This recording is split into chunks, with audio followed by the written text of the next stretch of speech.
Bonjour à tous, c'est Nicolas Tesla. Ça y est, j'ai enfin reçu mon coffret Starlink.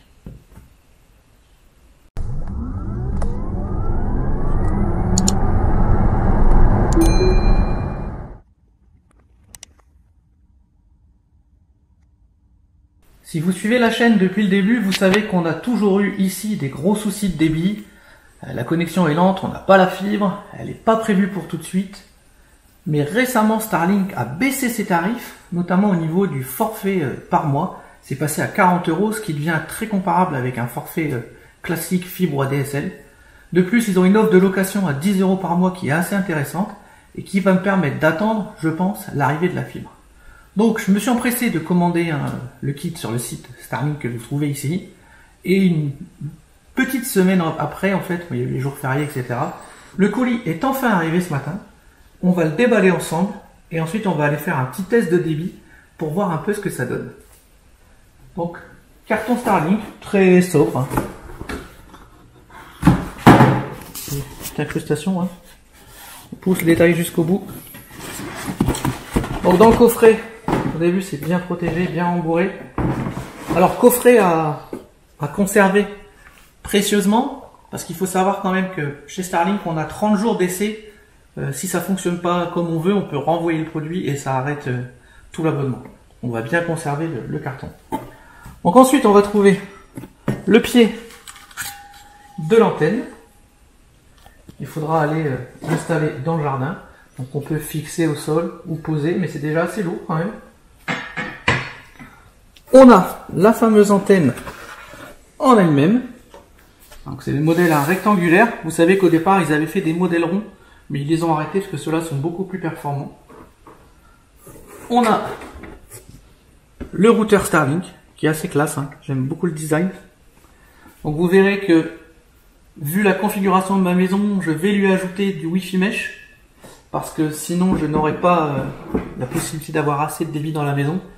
Et pour ça, j'ai acheté l'adaptateur Ethernet que je vous montrerai après.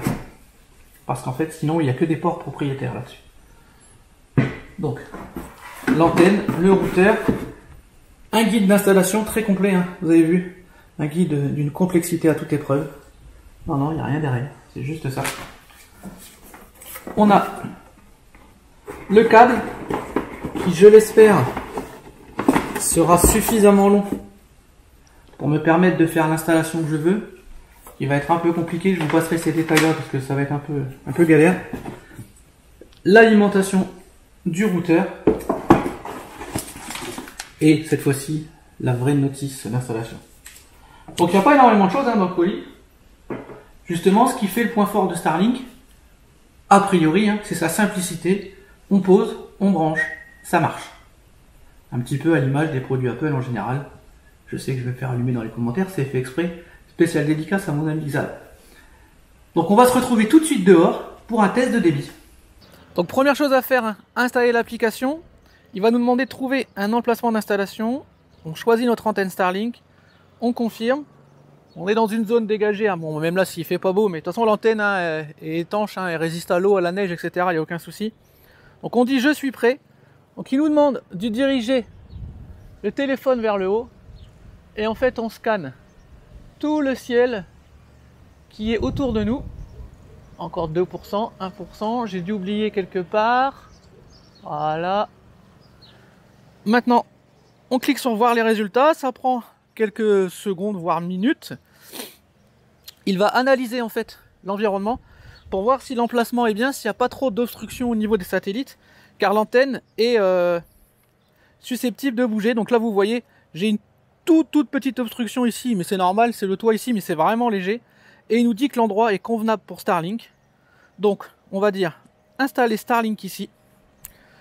Configurer votre Starlink, brancher les câbles d'alimentation et installer Starlink. Donc on va tout de suite brancher les câbles. Alors, pour le test, j'ai sorti ma petite batterie Fussibot. Vous avez le test en description. Donc on va brancher l'antenne.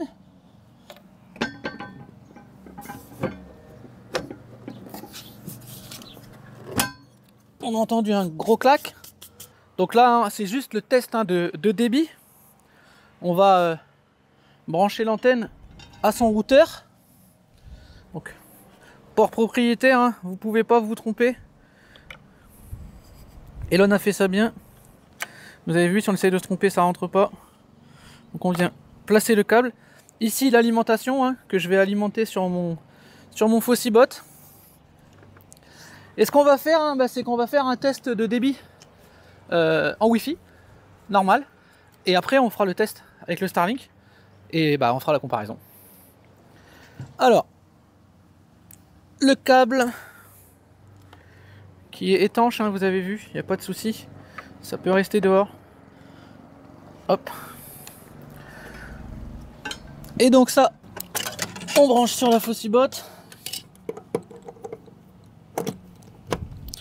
On l'allume. Et on allume les prises. On reprend le téléphone. Donc là, j'ai branché tous les câbles, etc. Je fais suivant. Donc là, il faut que je rejoigne. Donc vous avez vu, hein, j'ai déjà un réseau Starlink.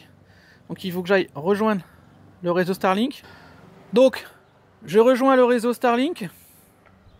Se connecter. Elle bouge. Donc on voit l'antenne, hein, qui fait ses paramétrages. Donc on est sur le réseau Starlink. Je retourne. Donc là, je dois rentrer. Je dois créer mon réseau Starlink. Je dois lui mettre un nom et un mot de passe. Donc ça, c'est flouté, hein, vous comprendrez pourquoi. C'est normal. Donc maintenant, je dois me reconnecter au réseau avec cette fois-ci les identifiants que je viens de créer. Donc je me mets sur Starlink. Il me demande le mot de passe. Je me connecte. Je suis connecté au réseau Starlink. Starlink connecté, Starlink couplé avec succès. Appuyez sur continuer pour finir la configuration. On a une mise à jour du routeur à faire. On va la faire tout de suite. Et ça nous explique qu'il y a un étalonnage de la connexion, c'est-à-dire que pendant à peu près 15 minutes, le débit ne va pas être optimal parce qu'il va chercher à se placer au mieux. Donc on fera un test de connexion après, parce que ça sert à rien d'aller biaiser les résultats. Pour l'instant, on a la mise à jour qui se fait. On attend qu'elle soit finie et on se retrouve après. Donc on voit l'antenne, hein, qui fait sa calibration, qui recherche un petit peu le mieux. D'ailleurs, on va peut-être pas se mettre à côté d'elle tout près, on va la laisser chercher tranquillement. Donc on la laisse tranquille. Pendant ce temps-là, ce qu'on va faire, c'est que je vais me remettre sur mon Wi-Fi classique et on va faire un test de débit pour l'avoir en référence. On pourra comparer après avec le test de Starlink. Donc je vais me déconnecter de ce Wi-Fi. Je me mets sur mon réseau et on va faire un test de débit. Donc on va faire uniquement le test de débit, hein. C'est pas la peine de faire un test complet, ça sert à rien. Donc je me suis mis sur mon Wi-Fi. On va faire un test de connexion. Alors, faut savoir qu'avec Free, j'avais une agrégation 4G, mais en fait, elle ne fonctionne pas sur plein de choses. Par exemple, l'envoi de vidéos YouTube, l'agrégation 4G ne fonctionne pas. Sur plein de choses. Donc, moi, je l'ai enlevé pour avoir le vrai débit de ce que j'ai quand j'utilise mon YouTube, etc. Parce qu'il faut savoir quand même que c'est aussi pour ça, hein, que je cherche à avoir un meilleur débit. Donc, on lance. Donc voilà, la connexion... 13, 14 mégas, c'est pas mal en envoi, en réception, je vais y arriver. Ça reste raisonnable. Par contre, vous voyez, en envoi, je stagne sous les 1 méga, même très très loin des 1 méga. Donc c'est quand même hyper galère. Et on a une latence par contre qui est assez raisonnable, hein, de 30 à 40 millisecondes. Donc je vais screener pour garder en mémoire. Et maintenant, on va repasser sur le Starlink au niveau du Wi-Fi. Et on va pouvoir... Alors vous avez vu, hein, il fait très très moche aujourd'hui. A priori, ça n'a pas énormément d'incidence sur le débit. Donc on va refaire un test de performance. C'est parti. Alors déjà, vous voyez, je suis passé à 210, 215 mégas. Donc ce qui est déjà beaucoup mieux que ce que j'avais auparavant. Et en envoi, hein, j'ai eu une pointe à 30. On stabilise à 14. Donc c'est dans le max, c'était il met 14, mais j'ai vu une pointe plus haut.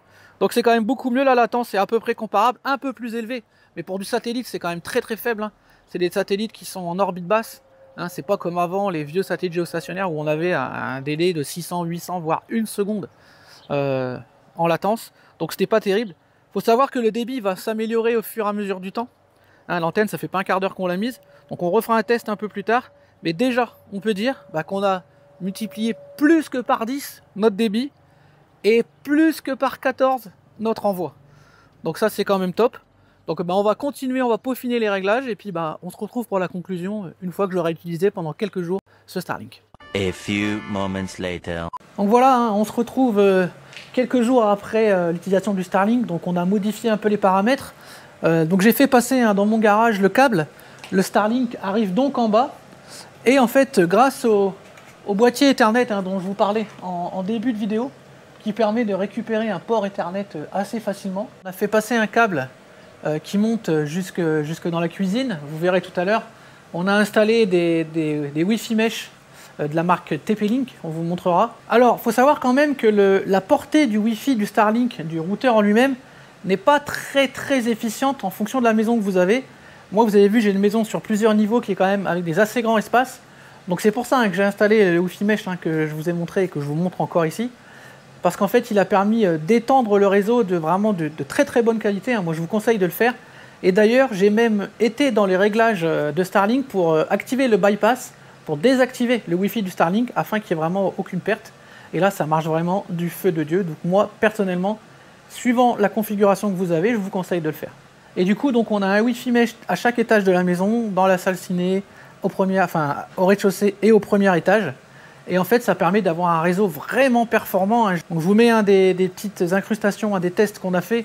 On est régulièrement au-dessus de 200 mégas en réception, voire même 255 une fois on a eu. On a aussi entre 30 et 50, 55 en envoi. On a eu une fois un pic à 60, mais en général, on est entre 25, 35, 40. On a une latence qui fluctue entre 40 et 60, 70. Donc vraiment, et 70, c'est quand ça fonctionne pas bien. Donc ça fonctionne vraiment. Je suis hyper satisfait. Je vous dis, on a multiplié nos débits en envoi et en réception de façon pharaonique. On a redécouvert notre télé 4K. On a redécouvert l'utilisation d'Internet à plusieurs. On peut enfin télécharger des films sans que ça mette 8 jours, des mises à jour de console, etc.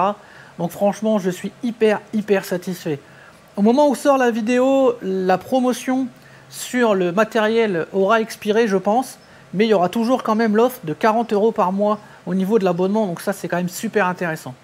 Petite précision, ils vous disent qu'en ce moment il y a une promotion pour se faire rembourser les frais de résiliation sur votre ancien opérateur. Alors attention, j'avais pas bien lu moi entre les lignes, c'est uniquement quand on achète la parabole. Ce n'est pas vrai quand on est en location. D'ailleurs, j'aurais peut-être dû acheter au moment où la promotion était intéressante, même si normalement d'ici un an et demi, je devrais passer à la fibre. Donc dans tous les cas, je suis vraiment hyper satisfait de ce Starlink. Le passage, je ne regrette pas du tout. Installation très simple. Le suivi de l'application fonctionne vraiment bien. Donc franchement, si vous êtes dans un endroit où vous n'avez pas la fibre, où vous avez un ADSL, un VDSL qui ne marche pas terrible, voire même une 4G qui n'est pas hyper performante, c'est vraiment, à mon avis, la solution. Là, le tarif devient vraiment compétitif. 40 €, moi, c'est ce que je payais à peu près avec mes abonnements. Donc vraiment, super formule. Donc n'hésitez pas en commentaire à me dire si vous comptez passer à Starlink ou si vous êtes déjà passé à Starlink et si ça fonctionne bien aussi pour vous. Et moi, je vous dis à très bientôt pour d'autres vidéos et d'autres tutos sur la chaîne Nikola Tesla. Bye bye.